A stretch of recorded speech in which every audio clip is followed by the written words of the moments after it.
अस्सलामुअलैकुम, बोल खुशामदीद। मैं हूँ शर्जील अरशद और मैं हूँ सहर फातिमा। हेडलाइंस आप जान चुके हैं। बुलेटिन का बाकायदा आगाज करेंगे इस खबर के साथ कि वज़ीर आज़म शहबाज शरीफ का दौरा बेलारूस जारी है।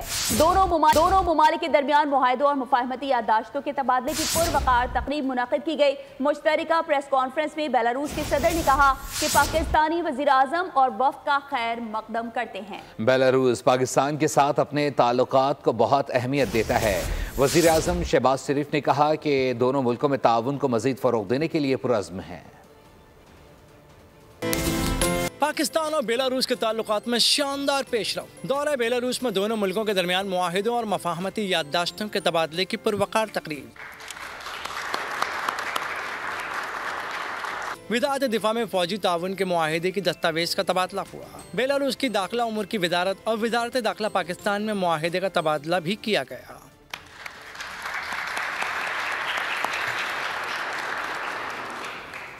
इसी तरह दीगर वजारतों में भी मुआहिदों के तबादले हुए। मुश्तरका प्रेस कॉन्फ्रेंस में बेलारूस के सदर ने कहा कि पाकिस्तानी वज़ीर आज़म और वक्त का खैर मकदम करते हैं। बेलारूस पाकिस्तान के साथ अपने ताल्लुकात को बहुत अहमियत देता है। Беларуси в большем количестве продуктов из Пакистана. Мы также готовы сотрудничать с Пакистаном в плане поставок вашей продукции на европейский рынок. По крайней мере, европейцы с удовольствием купят вашу продукцию. Они же санкции против вас не вводили. इस मौके पर वज़ीर आज़म शहबाज शरीफ ने कहा कि दोनों मुल्कों में ताउन मजीद फ़रोग़ पाएगा। उन्होंने बेहतरीन मेज़बानी पर बेलारूस की क़यादत का शुक्रिया अदा किया। Прием, который все мы получили здесь, в Минске. С самого момента, когда мы приземлились в этом прекрасном городе, мы видели только любовь и заботу. Я и моя делегация. इससे कबल वज़ीर आज़म शहबाज शरीफ के आज़ाद में बाज़ाब्ता इस्तक़बालिया तक़रीब मुनक़्क़िद हुई। ऐवान आज़ादी पर सदर अलेक्जेंडर लुकाशेंको ने वज़ीर आज़म का पुरतपाक इस्तक़बाल किया। दोनों मुल्कों के कौमी तराने बजाए गए। बेलारूस की अफ़वाज के चाकू चौबंद दस्ते ने वज़ीर आज़म शहबाज शरीफ को सलामी दी।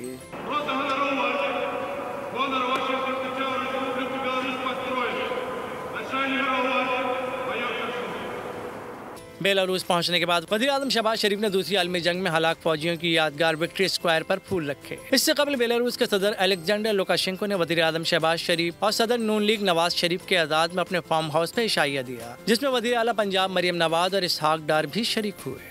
आगे बढ़ते हुए आपको बताएं कि CEO barrack gold mark Bairstow ने कहा है कि रेकोडिक साइट पर हवाई अड्डा और रनवे मुकम्मल कर लिया गया है। 1000 अफराद के लिए रिहाइश का इंतजाम पहले ही किया जा चुका है। एक कैंप बना रहे हैं जिसमें 10,000 अफराद के रहने की गुंजाइश होगी। रेकोडिक में 50% बैरेक गोल्ड और 50% पाकिस्तान का हिस्सा है। 35% 3 विफाकी और सरकारी इदारों का हिस्सा है। रेकोडिक के बड़े हिस्से को फाइनेंशियल इदारों के जरिए फंड किया जाएगा। अमेरिका, कनाडा, बरतानिया, जर्मनी, जापान और जनूबी कोरिया से फंड हासिल कर रहे हैं। अब हम फंडिंग को हतमी शक्ल देने के लिए काम कर रहे हैं। पिछले साल के आखिर में हमने फिजिबिलिटी स्टडी मुकम्मल की, क्योंकि रेकोडिक के एक बड़े हिस्से को फाइनेंशियल इदारों के जरिए फंड किया जाएगा और वो तमाम खुद मुख्तार सरमायाकारी के इदारे हैं या एशियाई तरक्याती बैंक जैसे इलाकाई बैंक। लिहाजा हम अमेरिका, कनाडा, बरतानिया, जर्मनी, वस्ती यूरोप, जापान और जनूबी कोरिया से फंड हासिल कर रहे हैं और ऐसा करने के लिए आपको एक फिजिबिलिटी स्टडी करनी होती है। हमने इसे पिछले साल मुकम्मल किया और अब हम फंडिंग को हतमी शक्ल देने के लिए काम कर रहे हैं। रेकोडिक में 50% बैरेक गोल्ड और 50% पाकिस्तान का हिस्सा है। 50% is Pakistan divided half between Balochistan government and I guess 15% share of Balochistan province and 35% of different 3 federal or 25 Balochistan, 25 3 different federal state-owned enterprises. पहला मंसूबा रिहाइश की तामीर का है और हमारे पास रेकोडिक साइट पर पहले ही 1000 अफराद के लिए रिहाइश मौजूद है। हमने हवाई अड्डे और रनवे को मुकम्मल कर लिया है और कौमी असम्बली के इजलास कोरम पूरा न होने के बाद स्पीड तक मुलतवी कर दिया गया। जुम्मे को कौमी असम्बली के इजलास स्पीकर अयाज सादी की ज़ेर सदारत शुरू हुआ ताहम पाकिस्तान तहरीक इंसाफ के रुकन इकबाल आफरीदी ने कोरम की निशानदेही की, जिस पर स्पीकर ने बरहमी का इजहार करते हुए कहा कि अगर नहरों पर बात करनी है तो ऐवान में मौजूद रहना होगा। आप लोग ऐवान को चलने ही नहीं देना चाहते।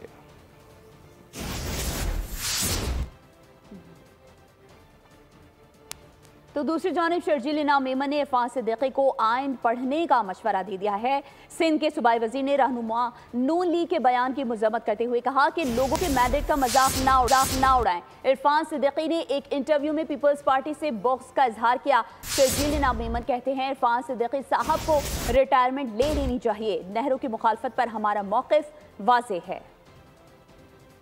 सिद्दीकी साहब सेनेटर में भी शायद रह चुके हैं, अभी भी हैं, तो उनको आइन पढ़ना चाहिए। अगर इरफान सिद्दीकी साहब ने आइन नहीं पढ़ा हुआ तो मैं अफसोस के साथ कहता हूं कि इरफान सिद्दीकी साहब आपको फिर सेनेट में भी बैठने का इख्तियार नहीं है। फिर आप लोगों के मैंडेट का मजाक ना उड़ाएं। PMLN के एक अहम रहनुमा इरफान सिद्दीकी साहब ने कल एक इंटरव्यू में मैं समझता हूं कि बुग़्ज़े पीपल्स पार्टी में जो उन्होंने गुफ्तगू की है वो काबिल मुज़म्मत है। माजरत के साथ मैं समझता हूँ कि से पूछकर आइंदा बजट को अवाम दोस्त बनाने के लिए कड़वे घूंट पीने होंगे। शहबाज काबीना सर जोड़कर बैठ गई। वज़ीर आज़म शहबाज शरीफ ने बरामदात सहूलत स्कीम इजलास में माशी टीम को टास्क दे दिया।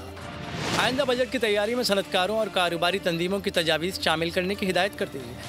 मकामी सनत को लेवल प्लेइंग फील्ड फराहम करने की हिदायत भी की। वज़ीर ख़जाना मोहम्मद औरंगज़ेब कहते हैं तनख्वाहदार तबके को बजट में रिलीफ और जुलाई या इससे कबल बिजली के बिलों में मज़ीद कमी करने पर काम जारी है। ये जो एनर्जी एफिशिएंसी की तरफ हमने जाना है और अगर हमने बिजली का जो यूजेज है उसको कम करना है तो इन्होंने बताया कि किस किस्म की energy efficiency is already in the system and we are very clear. अब मिनिस्टर पावर भी अगर यहाँ आएंगे कि हमने इस इनिशिएटिव को आगे अपने कैसे लेके जाना है। मजीद कहा रिलीफ की तफसीलात मीडिया को नहीं बता सकते, तफसीलात पहले IMF के पास लेकर जाएंगे। इस्लामाबाद से अहम खबर शामिल करेंगे। इस्लामाबाद के निजी होटल में आग भड़क उठी है। फायर ब्रिगेड आग पर काबू पाने में मसरूफ है। आग होटल के 6ठे फ्लोर पर लगी है। फायर ब्रिगेड की मजीद गाड़ियां भी तलब कर ली गई हैं। अपडेट करें आपको, इस्लामाबाद के निजी होटल में आग भड़क उठी है और धुआं उठता हुआ भी देखा जा सकता है। मजीद तफसीलात जान लेते हैं नुमाइंदा बोल न्यूज़ मोहम्मद आलिजा से। आलिजा बताइए किस दर्जे की आग करार दी जा रही है? देखिए, इस्लामाबाद का अहम होटल है जहां पर आग भड़क उठी है। बताया जा रहा है कि आग निजी होटल के टॉप फ्लोर पर लगी है। तर्जुमान ज़िले इंतजामिया इस बात को कंफर्म कर रहे हैं। फायर ब्रिगेड की टीम्स मौके पर पहुंच गई हैं। फायर ब्रिगेड की टीम्स की जानिब से आग पर काबू पाने की कोशिश की जा रही है। टॉप फ्लोर पर लगी आग पर काबू पाने की कोशिश की जा रही है और अब तक की वजह जानने की जो सिचुएशन सामने आई उसके मुताबिक आग शॉर्ट सर्किट होने की वजह से लगी है। Assistant commissioner, DIG, management, fire brigade अमला समेत 4 गाड़ियां मौके पर मौजूद हैं और इस वक्त आग बुझाने की कोशिश की जा रही है। जी अलीजा बताइएगा, होटल के 6ठी मंजिल पर यह आग लगी है तो क्या लोग भी यहाँ पर मौजूद हैं, क्या बताया जा रहा है सवाल से? का बहुत मारूफ होटल है और यहाँ पर आम तौर पर बड़े पैमाने पर गैर मुल्की भी मौजूद होते हैं और सबसे अहम होटल है, तो यहाँ पर लोग तो मौजूद होते हैं लेकिन ताहाल ऐसी कोई इतलात नहीं है कि किसी को इसने डैमेज किया हो और इस वक्त आग पर काबू पाने की कोशिश की जा रही है। आग शॉर्ट सर्किट की वजह से लगी है और लोगों को वहाँ से सेफली एग्जिट भी किया गया है। जी अलीजा, जिस तरीके से फुटेजेस सामने आ रही हैं, काफी देर से ये धुआं उठता हुआ दिखाई दे, अब तक कितना टाइम हो चुका है आग लगे हुए?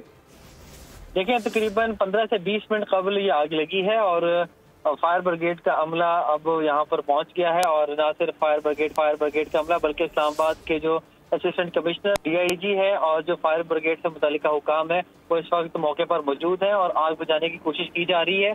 और इस्लामाबाद की अहम शाहराह पर ये वाक़या होटल है और इस्लामाबाद का सबसे अहम होटल है, मर्सी होटल है और इस होटल में न सिर्फ मुल्की बल्कि गैर मुल्की लोग भी क़याम करते हैं और इसके 6ठे फ्लोर पर यह आग लगी है।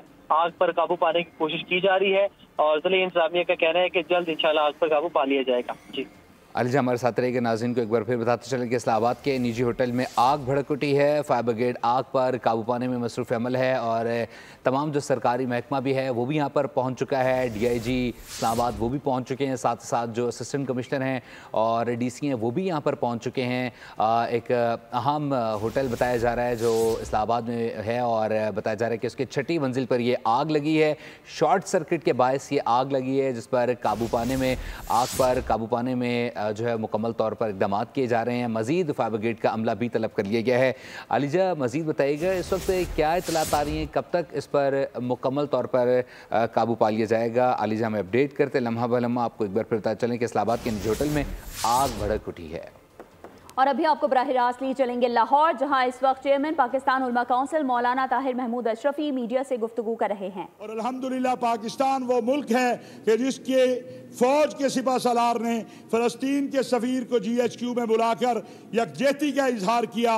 और आपने देखा चंद दिन पहले कोर कमांडर मीटिंग में भी इसराइली बर्बरियत की मजम्मत की गई। लिहाजा हमें एहतजाज भी करना है, हमें फ़लस्तीनियों की मदद भी करनी है, हम उनके साथ खड़े भी हैं और पुरअमन अंदाज हमें इख्तियार करना है। जो बाज़ लोग फितना फसाद या शर फैलाने की कोशिश करते हैं या करें, उनको रोकना भी हमारी जिम्मेदारी है। लिहाजा आज पूरा मुल्क यौम यकजहती फ़लस्तीन मना रहा है और हम लाहौर में चेयरमैन पाकिस्तान उलमा काउंसिल मौलाना ताहिर अशरफी मीडिया से गुफ्तगू कर रहे हैं। खबरों का सिलसिला जारी है, वक्त एक ब्रेक का, हमारे साथ रहिए। और नाजरीन, ब्रेक के बाद आपको बताएं कि पाकिस्तान सुपर लीग का मेला सजने को तैयार है। 10वें एडिशन की रंगारंग इफ्तिताही तकरीब आज शाम 7 बजे रावलपिंडी क्रिकेट स्टेडियम में होगी। मारूफ गुलकार परफॉर्मेंस का जादू जगाएंगे। इफ्तिताही टाकरा दिफाई चैंपियन इस्लामाबाद यूनाइटेड और लाहौर कलंदर्स के दरमियान होगा। और नाजरीन, अब आपको बताएं कि एबटाबाद शहर में हल्की बारिश से मौसम खुशगवार हो गया है। मजीद तफसीलात जानेंगे राशिद खान से। राशिद, आगाह कीजिएगा। बिल्कुल, एबटाबाद के मौसम की बात करें तो एबटाबाद में वक्फे से बारिश का सिलसिला जारी है और इस वक्त भी जो है गहरे काले बादल एबटाबाद शहर में छाए हुए हैं और ठंडी हवाएं चल रही हैं।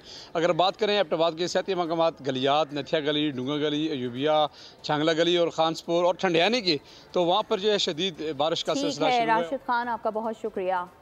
और नाजरीन, अभी आपको बराह रास्त ले चलेंगे। वज़ीर-ए-आज़म मोहम्मद शहबाज शरीफ की बेलारूस के सदर अलेक्जेंडर से मुलाकात हुई है। वज़ीर-ए-आज़म शहबाज शरीफ की सदर अलेक्जेंडर लुकाशेंको से मुलाकात हुई और ज़राई मशीनरी की तैयारी के हवाले से भी मुश्तरका। वज़ीर-ए-आज़म शहबाज शरीफ की सदर अलेक्जेंडर लुकाशेंको से मुलाकात हुई है और दोनों ममालिक का इलेक्ट्रिक गाड़ियों पर भी तबादला ख्याल हुआ। दोनों रहनुमाओं का दिफाई ताउन और बिजनेस टू बिजनेस ताउन बढ़ाने का इरादा, तिजारत, सरमायाकारी और इलाकाई उमूर समेत मुख्तलिफ मौज़ूआत पर तबादला ख्याल किया गया है। दोनों रहनुमाओं का ताल्लुकात के तमाम पहलुओं में हालिया मुस्बत पेशरफ्त पर इजहार इत्मीनान। वज़ीर-ए-आज़म शहबाज शरीफ की सदर अलेक्जेंडर लुकाशेंको से मुलाकात हुई है। ये मनाजिर आपको बोल न्यूज़ की स्क्रीन पर दिखा रहे हैं। वज़ीर-ए-आज़म शहबाज शरीफ ने सदर अलेक्जेंडर लुकाशेंको से मुलाकात की है। ये मनाजिर इस वक्त आप बोल न्यूज़ की स्क्रीन पर मुलाहजा फरमा रहे हैं, जहां वज़ीर-ए-आज़म शहबाज शरीफ की सदर अलेक्जेंडर लुकाशेंको से मुलाकात हुई है। इलेक्ट्रिक गाड़ियों, ग़िज़ाई तहफ़्फ़ुज़ के शोबे में ताउन बढ़ाने पर इत्तेफाक हुआ है। ज़रई शोबे और मशीनरी की तैयारी में मुश्तरका तौर पर काम किया जाएगा। दोनों रहनुमाओं का दिफाई ताउन, बिजनेस टू बिजनेस ताउन बढ़ाने का इरादा। पाकिस्तान से 1.5 लाख से ज़ायद हुनरमंदों को बेलारूस भेजा जाएगा। इसी के साथ ही फिल वक्त न्यूज़ स्टूडियो से इतना ही। मजीद खबरों और अपडेट्स के लिए विजिट कीजिए हमारी वेबसाइट bolnews.com और देखते रहिए बोल। सब्सक्राइब करें और बेल दबाएं ताकि कोई खबर रह न जाए।